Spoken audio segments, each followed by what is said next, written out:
It is quite possible with new technologies of reproduction to imagine the end of maleness, because once you abstract sperm from the male body, you can imagine life minus embodied masculinity.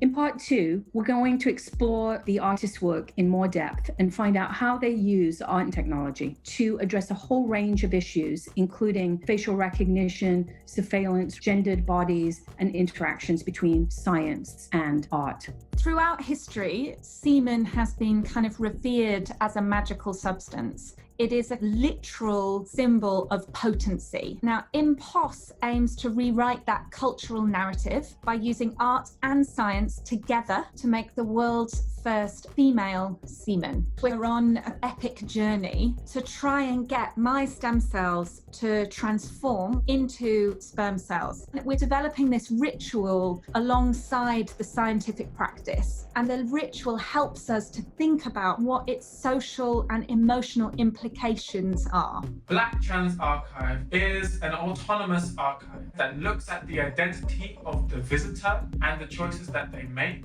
and determines what they are allowed to see. This was made in collaboration with around 15 different Black trans people, and we designed characters, environments, and ways to imbue the world and environment with our stories. The way you interact with the work affects everything that you experience. And it's about how this work is also seeing what kind of a person you are. Querying the Dataset is a work I made to explore gender and queerness within artificial intelligence systems. It's made as a multi-channel video installation, which started with 60 million images of quite generic faces, and I introduced 1,000 images of drag performers. And what it did was it moved this neural network into a much queerer space, where gender really starts to break down and you get this kind of fluid motion between different identities. A huge part of any of these projects is just how do we communicate these ideas to the public? How can I present this in a way which is poetic and also simplify quite complicated scientific concepts in order for people to appreciate this project? We've done that through installations. We've had feasting tables, altar pieces, and a huge amount of video content.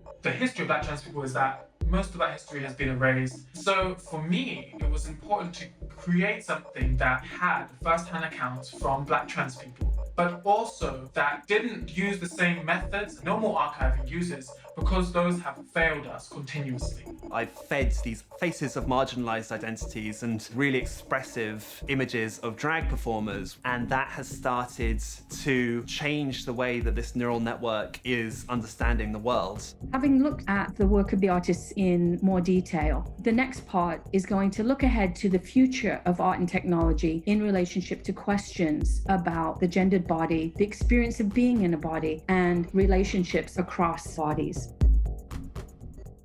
Hyundai Motor, connecting art and technology.